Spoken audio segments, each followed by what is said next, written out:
en su Boda, mi Hijastra Pasó Junto a mis Mirarme, Bailó con su Padre Biológico, lo Elogió en su Discurso. Luego, Cuando Todos se Fueron, me dio la Cuenta. La Mayor. Me fui en Silencio. Mi nombre es Daniel tengo 54 años. Si hace una década me hubieran dicho que la niña que una vez me suplicó que la trenzara el cabello para ir a la escuela un día fingiría mi inexistencia en su propia boda, probablemente habría estalado en una carcajada de incredulidad. Pero así es la familia. Aquellos a quienes más entregas a menudo creen tener derecho a aún más, a veces, tu valía solo si revela cuando la tarjeta de crédito es rechazada. Conocí a Grace cuando apenas tenía 9 años. Su madre, Olivia, yo habíamos pasado por divorcios difíciles. El suyo, un tanto más complicado que el mío. Su ex-marido, Jeremy, apenas si dejaba ver. Aparecía un par de veces al año, dejaba un cheque, quizás lavaba a Grace por un helado, luego desaparecía de nuevo por 6 meses. Mientras tanto, Olivia y yo construimos algo estable, día a día. No intentaba reemplazar a nadie, pero siempre estuve allí. Para las obras escolares, las redilas raspadas, la tarea de matemáticas hasta tarde, el primer d'amor. Estaba presente, incluso cuando resultaba inoportuno, especialmente en esos momentos. Con el tiempo, empezó a llamarme papa. Nunca fue algo que yo pidiera. De hecho, lo dije desde el principio que jamás intentaría ocupar ese lugar menos que él lo desira. El día que me miró después de su graduación de secundaria dije, gracias, papa, admito que mis ojos se humedecieron. Olivia me apretó la mano, como si supiera exactamente lo que aquello significaba para mí. Peg sus frenos, la ayuda a conseguir su primer coche, nada ostentoso, solo un Honda usado seguro para el que había ahorrado. Cuando entró a la universidad de sus sueños, condujo yo mismo el camión de mudanzas pasé 2 noches armando muebles de IKEA en su residencia. Cada Navidad, cumpleaños un martes cualquiera, en que olvidaba su paraguas, yo estaba allí. No por obligación, sino por puro amor. Pero algo cambió cuando cumplió 20 años. Al principio fue sutil, los agradecimientos escasearon, sus llamadas se volvieron transaccionales. Luego su último año de universidad, Jeremy reapareció a lo grande. Aparentemente, había dado un giro a su vida. Comenzó a publicar fotos antiguas de ellos juntos en Facebook, con leyendas como, muy orgulloso de mi pequeña. Convenientemente, nos recordaba a Olivia y a mí de la imagen. Grace absorbía todo eso como si estuviera hambrienta de su aprobación. No la culpaba. Todo niño angela ser querido por sus padres, incluso si ese padre solo aparece cuando lo conviene. Aun así, no pude evitar sentirme relegado, como si siempre hubiera sido el profesor sustituto. Luego el compromiso. Ella estaba radiante, yo, sinceramente, feliz por ella al principio. Recuerdo estar sentado en el sofá mientras agitaba su mano frente a nosotros, el diamante atrapando la luz. Olivia aplaudió yo la abracé. Estamos muy orgullosos de ti le dije. Grace sonrió, pero ese sonrisa no llegó del todo a sus ojos cuando respondió, gracias, me alegra que mis dos padres estén allí para lavarme al altar. Parpadí. Olivia me miró, se aclaró la garganta. ¿Quieres decir? Empezó, pero Grace la interrumpió. Claro, me refiero a papa, dijo, refiriéndose a Jeremy, no al hombre que lo enseñó a andar en bicicleta o se quedó despierto con ella cuando tuvo gripe. No a mí. Lo dejé pasar en ese momento, me dije que era solo una phase, quizás un momento sentimental. Estaba reconectando con sus raíces, intentando construir un puente. Podía respirar eso, incluso apertarme por ello. Pero los señales continuarán accumulándose. Comenzo a referirse a Jeremy como Papa de forma exclusiva de nuevo, y a mí como Daniel, especialmente cuando estábamos con otras personas. Eliminó mi apellido de sus biografías en redes sociales que antes dicen Grace Thompson, volviendo a su apellido de nacimiento. No me pidió que diera un discurso. Cuando lo ofrecí amablemente ayudar a cubrir los gastos de la boda, sonrió, asintió, y luego preguntó si podía adelantar los $12,000 para el depósito del lugar.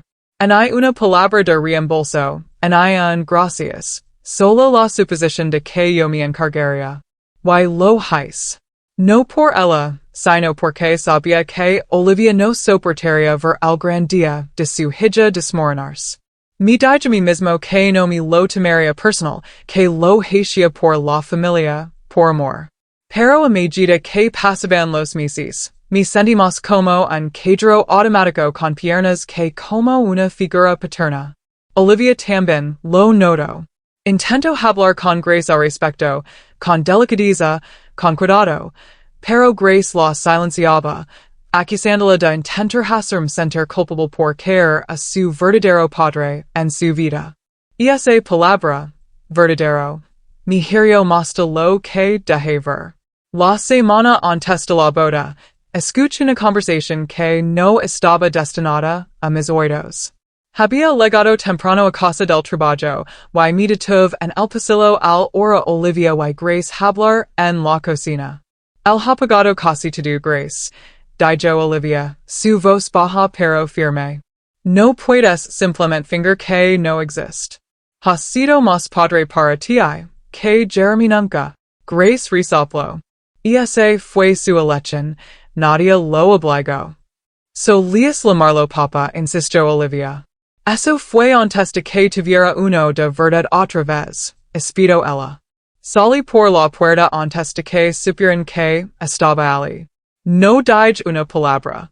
Simplemente conduje hasta que ese encendió la luz de la gasolina. Luego el día de la boda, y me puse mi mejor traje, anidando la corbata 3 veces hasta que el nudo quedó perfecto. Leg temprano, ayudé a colocar silas. Coordin con los servicios de catering y me aseguré de que el sistema de sonido funcionara. Grace apenas me reconoció, al pasar a su lado. Jeremy llegó tarde, con un perfume tan fuerte que podría haber despejado la sala. El chilo y lo abrazó como a un soldado que regresa de la guerra. Me quedé atrás, observando todo, sintiéndome como un extra en una película que había financiado, pero en la que no es mi permiso protagonizar. Durante la ceremonia, me senté en silencio junto a Olivia.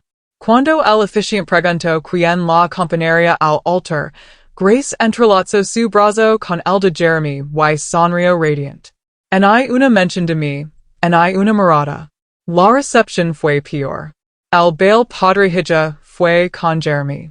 El discurso que dio agradeció a su madre, a sus maravillosos nuevos suegros y a mi increíble padre, Jeremy, quien regresó a mi vida justo en el momento adecuado. Nunca pronunció mi nombre en hay una sola vez. No armé un escándalo, no me fui.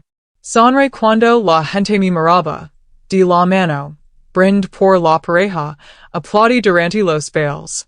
Pero por dentro, algo así desalacaba. Una combustión lenta y silenciosa. Después de cortar el pastel y que la mayoría de los invitados se hubieran dispersado, yo estaba junto a una mesa trasera recogiendo mi chaqueta cuando Grace se acercó. Lucía radiante y satisfecha, con ese cansancio que viene después de un largo día de ser el centro de atención. Me tendió un trozo de papel doblado.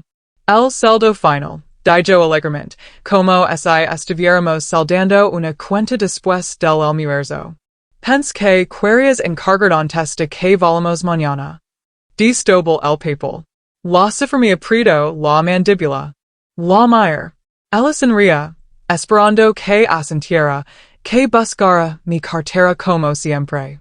No lo hice. Y fue entonces cuando me di la vuelta y pasé de largo junto a ella, bajando las escaleras, cruzando el estacionamiento y adentrandome en la noche sin decir una sola palabra. No dormí esa noche. No porque estuviera enfadado. Eso habría sido más fácil. En I siquiera sentía exactamente dolor. Lo que sentí fue algo más frío, como si una puerta se hubiera cerrado silenciosamente en lo más profundo de mí, y no tuviera la energía en el deseo de volver a abrirla jamás. Mirar el techo durante horas, observando como las sombras cambiaban con las luces de los coches que pasaban por la ventana de mi habitación. Olivia llegó tarde a casa, visiblemente agitada, claramente consciente de que algo había cambiado. Intento hablar conmigo, pero lo dije con suavidad.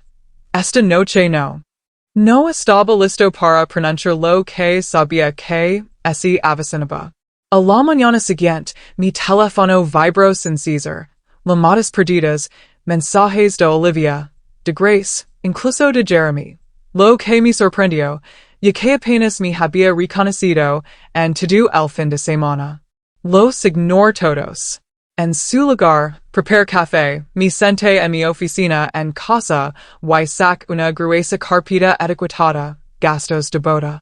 Cada recibo, cada transferencia bancaria, cada factura, todo cuidadosamente categorizado. Sumaba poco menos de $38,000.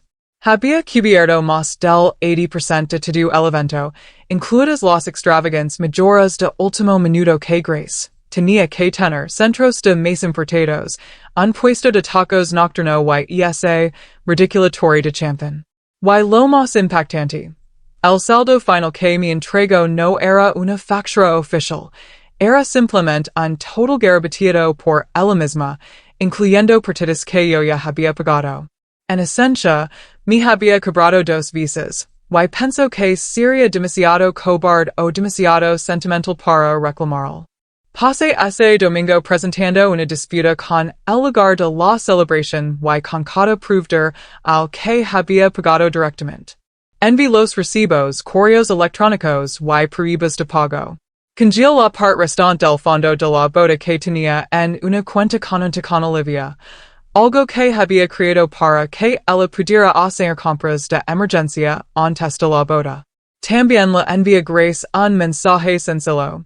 Y no ser responsable de ninguna parte de los costos de tu boda de ahora en adelante. Cualquier saldo pendiente es entre tú y tu padre biológico. Por favor, dirige futuras comunicaciones a través de tu madre. Te deseo todo lo mejor en tu nueva vida. En I siquiera lo firme. Simplemente pulse enviar y apague mi teléfono. Y esa noche, Olivia y yo tuvimos la conversación. Una de verdad, sin más rodeos. Estaba desconsolada, no solo por Grace, sino por nosotros, por cómo todo había terminado. Admitió que había notado el cambio en el comportamiento de Grace, pero esperaba que fuera solo nervios o esters. Pensé que cambiaría de opinión, dijo ella. Pensé que una vez que viera todo lo que hiciste por ella. Si lo vio, dije en voz baja. Simplemente no lo importó. Olivia no discutió. Los siguientes días fueron un torbellino. Grace envió un largo correo electrónico, lleno de autocompasión, no para disculparse, sino para justificarse. Dijo que no pretendía herir mis sentimientos, pero que era su día y que no debería tener que fingir para la comodidad de nadie más. También añadió que pensaba que yo estaba siendo infantil por marcharme y abandonar mis responsabilidades, lo cual era irónico considerando que yo había sido la única razón por la que su boda se había celebrado. No respondí. Una semana después, Jeremy llamó. Sí. Ese mismo hombre que no había pagado un centavo para la boda, que había llegado tarde, bailado, pasado para fotos y se había marchado, ahora tenía la audacia de dejar un mensaje de voz diciendo, de hombre a hombre, creo que exageraste.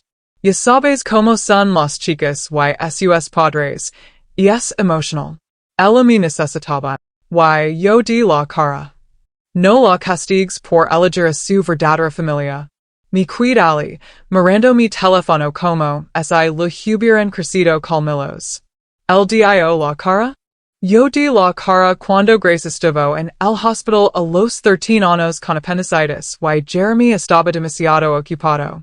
Yo di la cara cuando su ayuda financiera falló en su segundo año universitario y ella estaba demasiado avergonzada para decírselo a alguien. Yo di la cara cada día durante una década sin pedir nunca crédito. Pero claro, Jeremy le compró un reloj y se puso a su lado en un esmicón, y de repente era el padre del año. Fue entonces cuando decidí que no solo me marcaría, había dejar claro que había terminado de ser utilizado. Lame al contable que manejaba mis finanzas personales y le dije que comenzara a dissolver la cuenta conjunta. Actualis mi testamento, Gracia no figuraba como beneficiaria. Hice una considerable donación a un fondo de becas para jóvenes acogidos, niños que, a diferencia de Grace, realmente necesitaban apoyo. Luego, escribí una carta final a Olivia, no rencorosa, no furiosa, simplemente definitiva. En ella, le expliqué no la culpaba por lo sucedido, no del todo, pero que no podía seguir entregándome a una familia que solo veía mi valor en números y transactions. Le dije que on la quería y que siempre lo haría, pero que necesitaba proteger el poco amor propio que me cuidaba.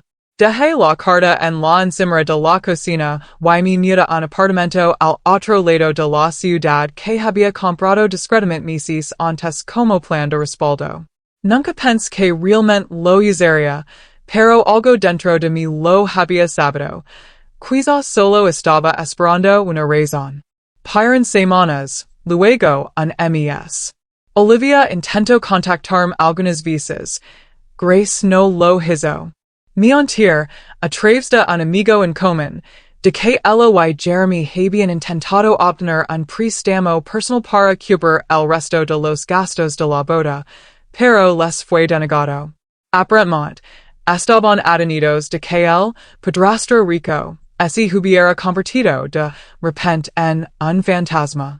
Entonces, una tarde, mientras estaba en el trabajo, recibí un mensaje de Olivia. Hasta aquí. Quiero hablar.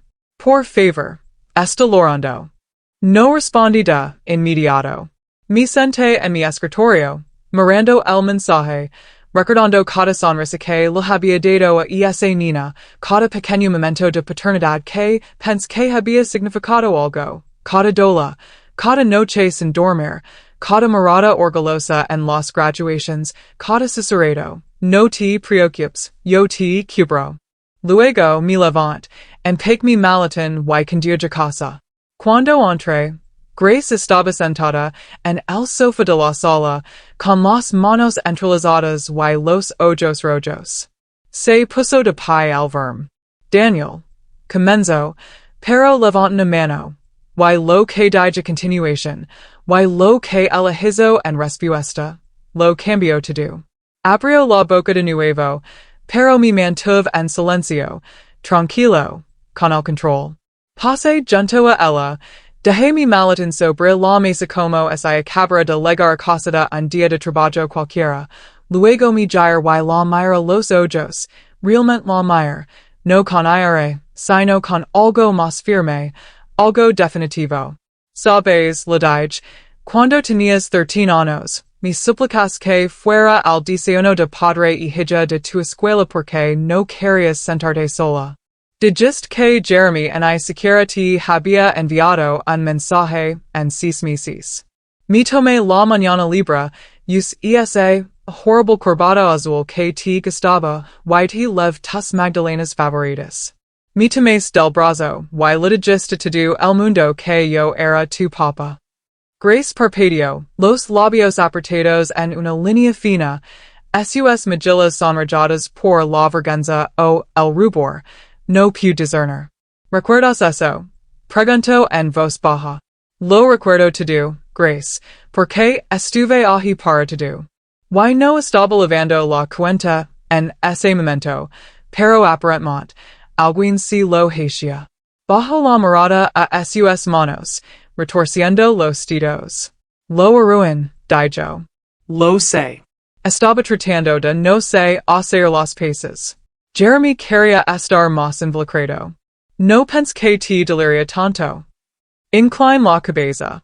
No pensaste o no te importo. Ella ese estremicio. Eso no es justo. Que no es justo, la interrumpí. Mi voz baja pero inquebrantable. Y es que me hiciste pagar por un asiento en una mesa a la que nunca fui realmente invitado. Pasaste de largo junto a mí una y otra vez, y cada vez me dije a mí mismo que lo dejara pasar. Me cuid ahi, soportando cada deseo, cada omisión, cada borrado de 10 años de mi vida. Y aún así, pagué por las servilitas. Esa última frase la tomo por sorpresa. Levanto la vista, confundida. Servilitas? Servilitas con monograma personalizado. Dije, casi riendum de lo absurdo. $44.72 por el lino con tu nuevo apellido, el del que no soy part. Silencio. No quería que fuera así, murmuró. Solo, me dejé llevar por la idea de finalmente tener mi verdadero padre cerca. ¿Crees que simplemente lo aceptaría? La interrumpí, pero más suave ahora, como siempre. Olivia salió del pasillo los ojos rojos. Debió haber estado escuchando. No dijo nada, pero Grace así volvió hacia ella como si fuera un salvavidas. Mamá, del tú. Pero Olivia simplemente negó con la cabeza lentamente. No, Grace, esta vez no. Grace nos miró a ambos, dándose cuenta, quizás por primera vez, de que no iba a ser rescatada por el sentimentalismo en la culpa. El suelo bajo sus pies se movió y no sabía cómo estabilizarse. No esperaba que simplemente desaparecieras, dijo, con la voz quebrada. No desaparecí, respondí. Simplemente dejé de aparecer para personas que me tratan como una herramienta. Tú tomaste una decisión en tu boda, yo estoy tomando una ahora. Las lágrimas brotaron de sus ojos, pero no sentí que surgiera nada en respuesta. En hay pena, en hay satisfacción, solo quietud. Vine a disculparme, dijo. A arreglar las cosas. No, lo dije. Viniste a detener las consecuencias. Eso no es lo mismo. Se sentó de repente, desinflada. Así que eso es todo? Simplemente terminaste. La mire fijamente por un largo momento. No lo sé, admití. Pero lo que sí sé es que el perdón no puede existir después de un silencio como ese. Tiene que ganarse. Y eso no es algo que pueda entregar como otro cheque. Sus hombres quieren, y por primera vez, no discutió, no protestó en intento explicarse. Simplemente se sentó allí, rodeada de los escombros de una relación que en siquiera se había dado cuenta de haber demolido hasta que fue demasiado tarde. Recogí mis cosas, ascendí una vez a Olivia y me dirigí a la puerta. Justo cuando la alcanzaba, Grace me llamó por la espalda con voz temblorosa. ¿Qué tengo que hacer para arreglar esto? Hice una pausa, la mano en el pomo de la puerta, sin mirar atrás. Empiezas por no pedirme que te lo diga, le dije. Luego salí. No fui muy lejos, solo di la vuelta a la manzana para respirar, para despejar mi mente. No estaba seguro de si había terminado para siempre, pero estaba seguro de que había terminado, de que me darían por senado. Y lo que sucedió en los días siguientes, bueno, ahí fue cuando las cosas se pusieron serias. A la mañana siguiente, mi teléfono permaneció en silencio. En hay mensajes, en hay llamadas perdidas, en hay disculpas. Solo una bandeja de entrada vacía y un extraño tipo de quietud que no había sentido en años. Y pasar de todo, seguí revisando, no porque esperara que se arrastrara, sino porque necesitaba saber si realmente lo dejaría pasar sin luchar. Y lo hizo. Durante 3 días no hubo nada. Olivia me envió un mensaje una vez. Un simple lo siento mucho. No respondí. No estaba enojado con ella, no realmente, pero necesitaba espacio. Durante años, había sido la base sobre la que todos construían sus vidas, y ahora que me había apartado, las grietas se estaban haciendo visibles. Había terminado de ser el personaje secundario constante. Quería ver si alguien recordaba quien había estado sosteniendo la cámara todo el tiempo. Al cuarto día, alguien llamó a la puerta de mi oficina, no el apartamento, sino mi oficina real donde dirigía mi negocio de consultoría. Mi asistente anunció su llegada, sonando un poco inquieta. Hay una joven aquí que dice llamarse Grace. No tiene cita. Hice una pausa. Mi primer instinto fue decir que la enviara lejos, pero algo en la forma en que mi asistente pronunció su nombre me dio curiosidad, cansada, quizás, o nerviosa. Hazla pasar, dije. Grace entró, no con la arrogancia que solía llevar como perfume, sino lentamente, como alguien que entra a una iglesia o a la sala de un hospital. Lavaba el cabello recogido, el maquillaje mínimo, sin bolso de diseñador y sonrisa autosuficiente. Solo ella, y una delgada carpeta bajo el brazo. Se sentó frente a mí y abrió la carpeta sin decir una palabra. Dentro había una colección de recibos, extractos bancarios, desgloses de pagos y una carta mecanografiada, cuidadosamente formatada con un encabezado que decía, informe de conciliación de gastos de boda. Me la deslizo por la mesa. Revise to do. Dije en voz baja. Cada proveedor, cada transferencia, cada partida. Lame al lugar, al catering, incluso a la floristeria. Hice una lista de lo que pagaste y lo que te debo. Lo añadí intereses y lo dividí en un plan de pago a 3 años. Si estás de acuerdo con los términos, lo firmaré. Parpadí. No estaba llorando, no estaba suplicando. Simplemente estaba sentada allí, haciendo lo único que no había esperado, asumiendo su responsabilidad. Recibí tu mensaje, dijo ella. Y al principio lo odi. Pensé que estabas siendo dramático, incluso mezquino. Pero luego empecé a pensar en ello, no desde mi punto de vista, sino desde el tuyo. Record la vez que conduje 6 horas de regreso de un viaje de negocios porque olvidé que mi ensayo universitario venció y necesitaba ayuda para corregirlo. Te sentaste conmigo hasta las 2 de la mañana, y luego saliste a las 5 para llegar a una reunión en otro estado.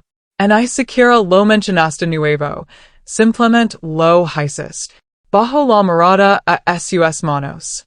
Y pensé en la fiesta de cumpleaños que tuve cuando tenía 16, y en la que Jeremy dijo que vendría pero nunca apareció.